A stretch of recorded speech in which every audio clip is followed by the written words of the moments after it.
Oh, Kim, you're on Maple Street right now, aren't you? I can clearly see you. You look like a tiny little bug from way up here. You're barely a speck down there, just a little moving dot. Are you always this inconspicuous, or is it just the distance? Where exactly are you seeing me from, Valerie? Are you watching me specifically? That's a bit unnerving, actually. I was just heading out to run some errands. A tiny little bug. Is that supposed to be a friendly greeting, or just a statement of fact from your superior view?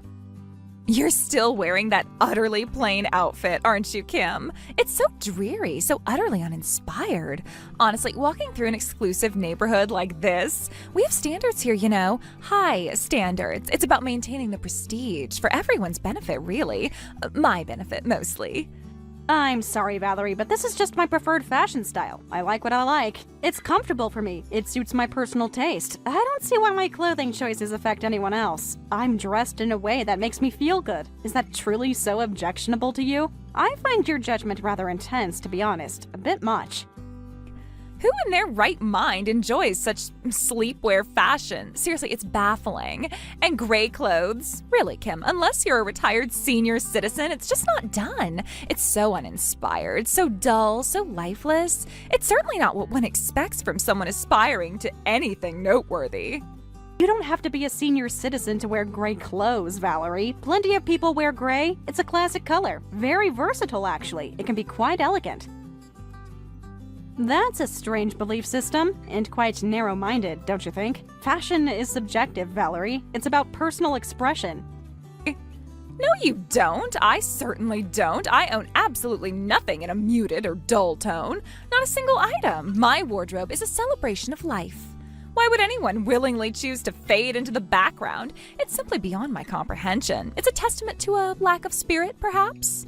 Well, you certainly do always wear neon colors. I've definitely noticed that, Valerie. Every time I see you, it's like a burst of highlighter yellow, or electric pink, or that incredibly intense red.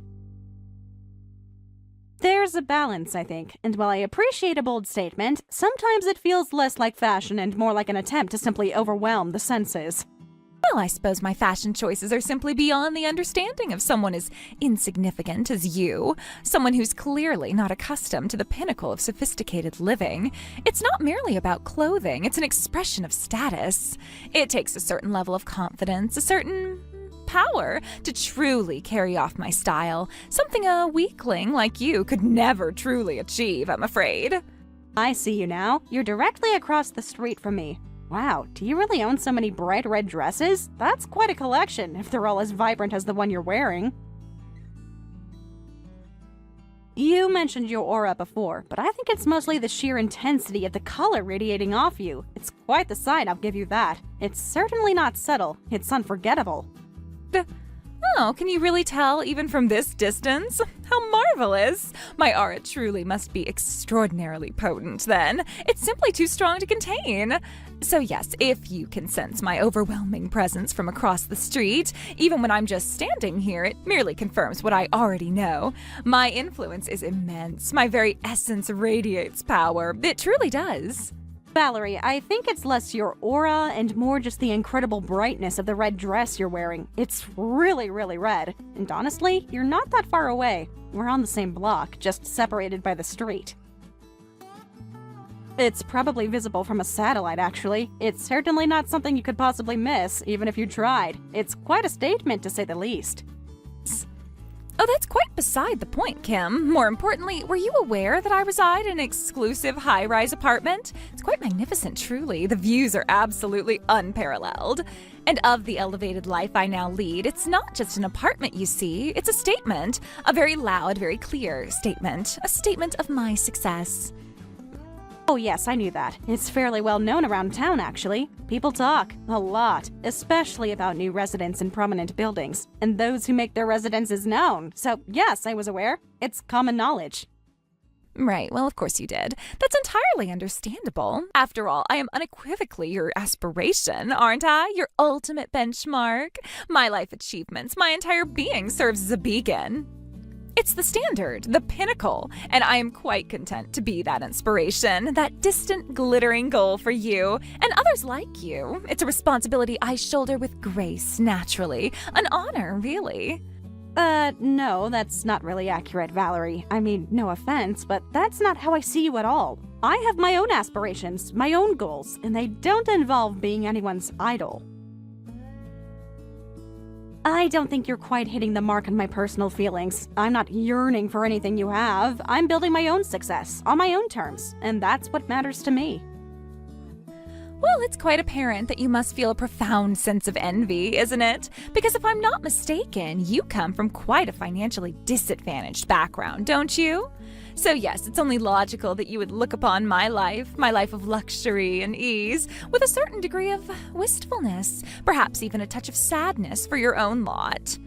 Who told you that, Valerie? That's quite a personal and frankly intrusive piece of information to be discussing. And frankly, it's not entirely accurate. My upbringing was challenging, yes, but financially disadvantaged is a very specific and judgmental term. So please tell me, where did you hear such a thing? I'm genuinely interested in the source of this revelation. I need to know. Oh, it was Brenda from the Hair Oasis Salon who mentioned it. She seemed to be quite sympathetic, actually. She said Kim had a particularly difficult start in life because her family was rather impoverished. People talk, especially about newcomers to the area, and particularly when their background is, shall we say, a bit more humble than the norm. It just comes up. So because of that, you must be incredibly envious when you encounter someone as truly successful as myself, mustn't you? It's understandable, of course. I'm simply light years ahead, residing in a sphere of existence that is many, many times grander and more opulent than anything you could possibly imagine. I don't really care about where you live, Valerie. Your constant need to boast about your supposed wealth and superiority is actually quite tiring. It means absolutely nothing to me. My happiness isn't tied to the square footage of my living space. So, you can live 100 times higher than me for all I care. It has zero impact on my personal satisfaction or my life goals. I'm perfectly content with my own life. Oh, and by the way, I just noticed that you were looking at the community bulletin board a moment ago, weren't you? That's such a pedestrian habit. Honestly, it positively screams of financial hardship. People like me move in circles where pertinent news is just delivered. No need to scrutinize outdated notices tacked to a board. It's simply not how we operate. It's beneath us. That's an absurd generalization, Valerie, and frankly, a dangerous one. Successful people don't look at community bulletin boards? That's a ridiculous prejudice. Are you suggesting that wealthy people are just magically fed all the information they need without any effort? That sounds like a fantasy, not reality. Information simply flows effortlessly to those of us who occupy a higher echelon of society. We don't seek it out, it gravitates toward us. It's all due to diligent, sustained effort on my part, a concept, I imagine, that might be somewhat foreign to you, perhaps entirely foreign. Are you implying that my current situation is due to a lack of effort on my part? That's a rather bold accusation, considering you know very little about my life. Life is far more complex than that, and success isn't always just about who tried harder. What makes you think you have the right to judge my dedication or my journey? You know nothing about it. Well, it's quite simple, isn't it? The very fact that I am able to exit as this shining example of prosperity and achievement, the epitome of the successful individual, is solely because I have consistently and diligently applied myself. I have invested countless hours, made innumerable sacrifices, and pushed myself beyond limits you couldn't even fathom. And those who find themselves in less fortunate circumstances? Life, you see, is perfectly equitable in its design. We all get what we deserve. Oh, is that so? Well, I suppose you're right. I truly am sorry. Sorry for my lack of effort. I guess I just haven't been working hard enough to earn your approval, or to achieve whatever arbitrary level of success you deem worthy. I should have realized it was all just a matter of insufficient effort on my part. Thank you for clarifying that for me. I'm truly enlightened, and just a little bit appalled. Don't apologize to me, Kim. Your apologies are entirely misplaced. Direct that remorse, that acknowledgement of your own perceived shortcomings, not to me, but to the very essence of your own soul. The sheer ecstasy of residing in an apartment that someone less fortunate will never be able to afford, never in a million lifetimes. It feels absolutely amazing, the absolute pinnacle of victory. I'm a winner, Kim, a true winner. From my elevated vantage point here on my high-rise, I can look down upon the commoners. That's quite something, Valerie. Truly, quite a declaration. You certainly have a way with words, and a very high opinion of yourself. It's unique. Is that all you can muster, Kim? I expect more, much more. I've worked tirelessly, relentlessly to attain this magnificent existence, this opulent reality, every single aspect of this life. This wasn't handed to me, it was earned, meticulously constructed, brick by glorious brick, by my own hand. Tell me how truly remarkable and exceptional I am for achieving what so many only fantasize about. Your simple acknowledgement feels utterly inadequate. Yes, you're absolutely right. I truly do think it's quite remarkable. It's incredibly impressive. Your dedication and hard work are undeniable. All right, that's enough of this for now. I have to go to work, so I'll be signing off. Goodbye, Valerie. Oh, I'll simply have Mr. Finch drive me then. There's absolutely no need for me to exert myself by walking outside. Why would I when I have every convenience at my fingertips?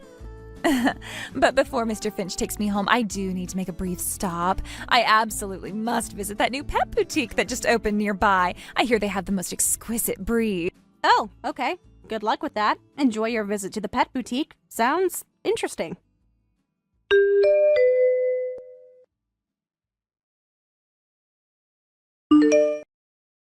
Kim, I never said your family was struggling financially, and I certainly never said it was finished. What I said was that you had a tough childhood. My words were twisted far too much, Kim. Valerie completely misrepresented what I told her. I don't actually think Valerie believes I said that either. She just uses information for her own purposes. Anyway, why did your story even come up with her? I'm curious. Brenda, it simply came up because I moved to this town. This is my hometown, as you know, but Valerie is a bit older than us and didn't know me before. So she sees me as new, a new target, apparently. She was just trying to establish some sort of dominance, I guess, by bringing up my past. I see. That woman, Valerie, she just loves to show off. She constantly needs to assert her supposed superiority. She thinks, oh, another person I can show off to, another person I can try to put in their place. She truly believes it's a game of status. Life is a constant competition for her. That's pretty messed up, Brenda, to view people that way, as just opportunities to show off to or put in their place. It sounds exhausting for her. She is messed up, Kim. You know that. We all know that here at the salon. It's an open secret. But she's a regular customer, unfortunately. It's a pain having to manage her mood sometimes and listen to her endless bragging. We just have to nod and smile. It's part of the job, I suppose. A rather unpleasant part. Oh, she's a regular? I wouldn't have guessed. Given her insistence on only going to city salons, she made a big deal about that. How she only goes to exclusive places far away. Yes, she is. And let me tell you something else. We hand out coupons for the next visit, right? For returning customers, Valerie always brings hers every single time without fail. She makes sure to get her discount despite all her talk of having unlimited money and time. She's obsessed with that coupon. Yeah, She's supposed to be so successful, isn't she? And she uses coupons? That's almost comical. I guess it just reinforces what I already suspected. No matter how much she tries to show off, you can probably just laugh it off, right? Because you know Valerie is lying. You know the truth about her humble beginnings with coupons. I guess so. It's pretty absurd, isn't it? She truly is ridiculous. I just keep thinking about what's going to happen when she finds out that High Rise, the one she claims to live in, she's going to be so shocked. And now, Brenda, speaking of cuts, can I book a cut for tonight too? I'm due for one, and after this conversation, I feel like I need a fresh start. Of course, Kim, I'll be waiting for you. We can talk more then. And I promise no more Valerie gossip tonight. Just good hair and good company. See you soon.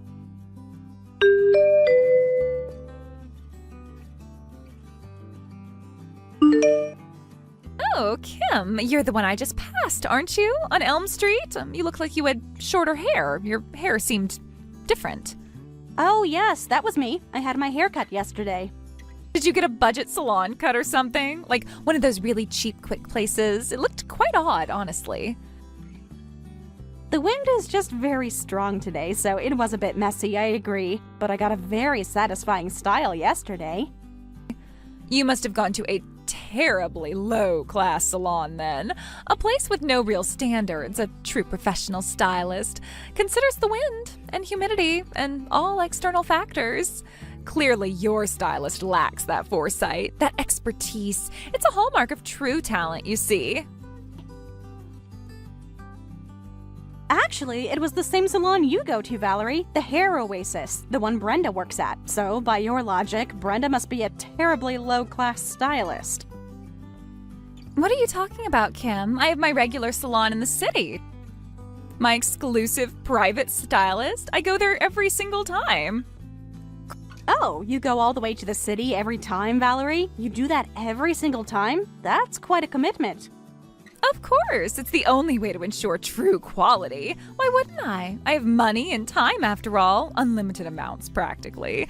There's no way I'd ever go to some cheap local salon. Absolutely not. The thought is laughable. But I heard you're a regular there, Valerie, at the Hair Oasis, and that you always bring a coupon every single time you visit, Brenda told me.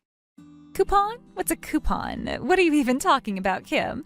Is that some kind of character's name or a new brand of children's toy? You don't know what a coupon is, Valerie? Really? It's a voucher or a ticket, probably something that gives you a discount or makes the price cheaper. I have absolutely no interest in making things cheaper, Kim. It's a concept that simply doesn't apply to my life. I don't concern myself with discounts. I just pay the full price, always. I see. Well, they can be quite useful, coupons. For most people, anyway. Saves a bit of money here and there, but never mind that. Anyway, about something else. Are you following my social media, Valerie? You mentioned it before. What? No, I'm not. Why would I be following your social media? What possible interest could that hold for me? Well, you should follow me then. It might be quite beneficial for you. I'm also active as a successful influencer, you see. A pet boutique owner. Really, a successful influencer, you say? Well, I don't particularly need to understand. I already have a very clear grasp of what success is, through my own life and my own influence. But go ahead, send me the URL. Just out of mild curiosity, I'll send you my URL, so follow me. Over 240,000, actually. It's a considerable number, isn't it? Over 240 people are looking at my posts, seeking inspiration, admiring my lifestyle. You should learn from my posts too, Kim.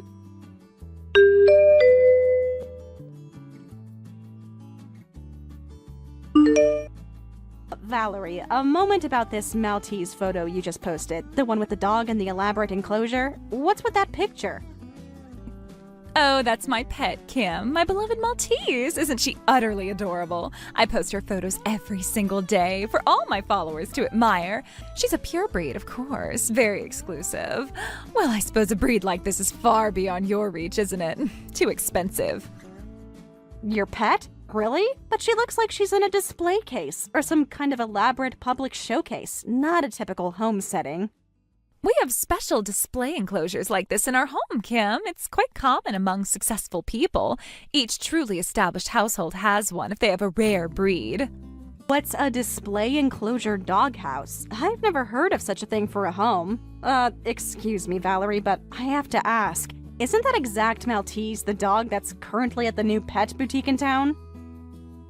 The one that just opened on Elm Street? The one with the large window display. She looks identical. What? What are you talking about? That's absurd. Actually, Valerie, I'm the owner of that pet boutique, Positively Precious, and this specific Maltese is currently one of the dogs we have for sale. We just posted her picture online yesterday, in fact. It's quite inconvenient to have her presented as if she's your own pet, and to have her likeness used without permission. Wait, what? You're the owner of that new pet boutique? How? When? Yes, that's right. That's my business. I manage and own Positively Precious. It's a dream I've had for years. I returned to my hometown specifically to open and manage a pet boutique. And frankly, Valerie, I'd really prefer you didn't use our puppies like this, presenting them as your own on social media. It's a disservice to my business and to the animals. What are you talking about, Kim? I have no idea what you're implying. This Maltese is clearly my pet, beyond a shadow of a doubt. Can I see her then, Valerie? Your Maltese. It would be a miracle to have such an identical Maltese. The markings, the expression, the exact shade of white. It's uncanny. No, I don't want that. Absolutely not. My Maltese bites poor people. She's very discerning and aggressive towards commoners. It's just in her nature. What kind of training is that, Valerie? A dog that bites poor people? That's an outrageous claim, and frankly, quite disturbing. Anyway, that Maltese is my dog, Valerie. My business's dog. Don't act so arrogant just because you run a pet store, and try to take credit for animals you don't own. I'm not acting arrogant, Valerie. I'm stating a fact and trying to protect my business. Oh, it looks like there's a comment on that social media post of yours, by the way. What is this, Kim? Who is this? It appears to be someone living in the same town. They're pointing out how similar the dog is to the one at my store, the one on display at Positively Precious. What is this account? Your Pet Boutique's account? It has hundreds of thousands of followers, Kim. How is that possible? That's a lot. Yes, it does, Valerie. My Pet Boutique's account is quite popular. People love to see photos and videos of cute animals. It's a source of joy and comfort for many. Animal content tends to go viral. What do you mean? I wasn't pretending anything. It's just a similar Maltese by chance. It's easy to prove, isn't it, Valerie? If it's just a coincidence, simply upload a photo of that Maltese with you at your home. A clear, undeniable home photo. A selfie with your supposed pet. Then everyone will believe you, and the rumors will die down. It's a simple solution. Why don't you do that? I don't owe you, a commoner, that kind of proof. My private life is my own. I don't need to justify myself to anyone. Speaking of proof, Valerie, you haven't uploaded any photos from your high-rise, have you? Not a single one, despite all the bragging you did about it. Why no pictures of your luxurious life there? It's quite odd. Don't you want to show off your grand residence? My personal living space is sacred. I don't share it with just anyone. Successful people are constantly in the public eye, Kim. But you bragged about it so much yourself, Valerie. Constantly. You initiated the conversation about it. You called yourself a winner for living there. I don't recall bragging. Not at all. Perhaps it just sounded like bragging to you because you are so far beneath me, so far below my level. You're not actually living in a high-rise at all, are you? Are you, Valerie? What? What in the world are you talking about, Kim? That makes no sense. I don't even understand what you're implying. What? You're flustered, aren't you, Valerie? Your messages are becoming quite jumbled. Your language is a mess. Meaningless, incomprehensible. That's not like your usual precise, albeit boastful, way of speaking. Why would I be flustered, Kim, by such an utterly ridiculous statement, such an idiotic accusation? It's beneath my notice. It's a waste of my precious time. Well, if it's so illogical, Valerie, then tell me, which high-rise do you live in, specifically? Give me the name. Which one? There's only one high-rise in this town, Kim. Everyone knows that. The one on Maple Street. And you're still living there now, Valerie? Right this moment? You haven't moved recently? Just confirming. Well, of course I am. Why wouldn't I be? I have no plans to move whatsoever. How are your relationships with the other residents there, Valerie? Are you close with your neighbors? Oh, our relationships are excellent, of course, beyond reproach. Everyone is so wonderful. Most of them are successful like me, so we share similar values. That's odd, Valerie. Very odd. Because that high-rise, the one on Maple Street, it should be completely empty right now, as in nobody living there at all. What? What are you implying, Kim? Are you suggesting I'm having conversations with ghosts or imaginary friends? Do you think I'm losing my mind? Nobody is living there, Valerie. What you're saying is not possible, is it? What are you saying? Stop making things up. Don't lie to me. What? What are you talking about, Kim? What nonsense is this? A demolition? That's impossible. Yes, Valerie, that's right. The high-rise is scheduled for demolition. There are no residents there. They've all moved out. It's going to be torn down. No, that can't be right. That is simply not true. How could I not know? This is completely out of the blue. I live there. Everyone in town knows that Valerie always pretends to go back to the high-rise, but then she actually goes back to the apartment building right behind it, the small, older one. But there were people moving in and out. I saw them right up until very recently. Yes, Valerie. There were still residents until very recently. The last few tenants moved out just a few weeks ago. The building was completely vacated to prepare for the demolition. Then why? Why wasn't I told? Why didn't anyone tell me? Why did they keep this from me? This is a betrayal. No one could tell you, Valerie. How do you tell someone who boasts about their high-rise every single day, hey, that's a lie, you don't actually live there? It's not easy. It's awkward. It's not a lie. It's just a misunderstanding. Some kind of terrible oversight because I absolutely, unequivocally live in that high-rise. Are you trying to say the apartment building behind the high-rise is part of the high-rise, Valerie? No, that is not what I'm saying. Of course not. A high-rise is a high-rise. I actually live in the high-rise. That's This photo, Valerie. What is this? That's the inside of the high-rise, Kim. A picture I took in the hallway. That's my proof that I live there. Certainly the hallway of that high-rise, yes. I recognize it. But who is that person next to you in the picture, Valerie? That's an acquaintance of mine. It doesn't matter who it is, Kim. It's just someone who came to visit me at my apartment. That's Mrs. Harding, isn't it, Valerie? I'm almost certain, and I believe she was the one who actually lived in that high-rise. What? How do you know her, Kim? Why would you even know her name? This is getting ridiculous. Because I'm the owner of that high-rise, Valerie. I have been for years, and yes, I certainly know Mrs. Harding. We were neighbors for years when I also lived in the high-rise. Wait a minute, I can't process this. What is going on? All right, Valerie, I'll make it simple for you. I am the owner of that high-rise. For many years, I lived there myself. Mrs. Harding was my neighbor. She lived next door to me. That was a while ago. Right now, the building is empty, waiting for the demolition work to begin. It's completely vacant. Is that true? Are you telling the truth, Kim? This is all real? Yes, Valerie, it's all true. So you've been lying this entire time, and everyone knew. Everyone around you knew. You knew? You just let me keep talking? You let me make a fool of myself? That is incredibly cruel of you. You are so malicious. Well, yes, it was easier than dealing with your constant boasting and delusions, to be honest. And yes, I admit, I was also somewhat curious to see when you would finally realize the truth. You are absolutely despicable. You are so incredibly malicious. And you think I'm bad? You are even worse. And I think that using lies to build your self-image and then looking down on others based on those lies is also quite despicable, Valerie. In fact, it's far worse. It's a deep-seated malice. So, while you may see me as cruel, I see you as dishonest and harmful. Shut up, be quiet. I'm not coding myself in lies. What are you talking about? As for the high-rise situation, that was just a simple misunderstanding on my part.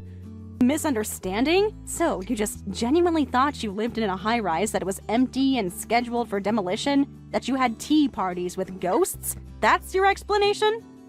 Yes, that's exactly what it is. Things like that happen, don't they, in life? People make mistakes. They get confused. It's perfectly normal. No, Valerie, things like that do not happen. Not to normal functioning adults. You don't just mistakenly believe you live in a multi-million-dollar high-rise when you live in a humble apartment behind it, and that the high-rise is occupied when it's empty. That's not a misunderstanding, that's a delusion. I'm not a liar, and I don't build my life on falsehoods. That's what people who lack confidence do.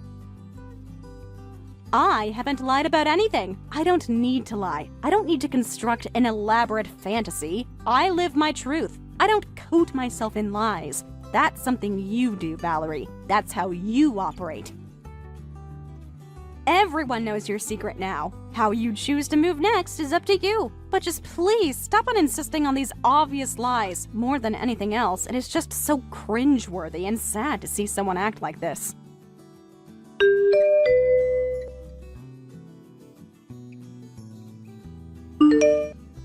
Hey, Kim, have you heard? Valerie apparently left town. I was wondering when she was finally going to drop this whole charade of hers, but I guess I just didn't see it going down like it did. Yes, I heard. It makes sense, doesn't it? After all that shame, there was really no coming back from that. I know, right? Oh, and get this. Apparently she was already divorced. No kids either. What? She didn't have a family? No husband, no children? And she was still trying to act like a boss mom? That's intense. It just reinforces how much of her life was a performance, a complete fabrication. Right? So it really was all just a big lie, every single bit of it? Yes, Brenda. Her only genuine asset was the blindingly intense red of her clothes. That was the one undeniable truth about her. It's almost like the punchline of some kind of twisted story, isn't it? The truly remarkable thing about her was just a cheap, garish dress. Yeah, it really is. It's a bit sad, actually. I bet she'll just go to another town and start building another set of lies for herself. She probably doesn't know how to live any other way. It's the only life she's ever known, I guess. You're probably right. She's probably already crafting a new persona, a new false narrative. It's a cycle for people like her. It almost makes me feel sorry for her. Almost. But then I remember how she treated everyone. Yeah, me too. I was thinking about it earlier and felt a little sympathy, but then, nah. Anyway, I need a haircut to clear my head, to forget about all this. Oh, then you should definitely come to my salon, Kim. I'd love to have you. Oh, and don't forget to bring your coupon. You know the one, the Hair Oasis coupon. You wouldn't want to miss out on that discount, would you?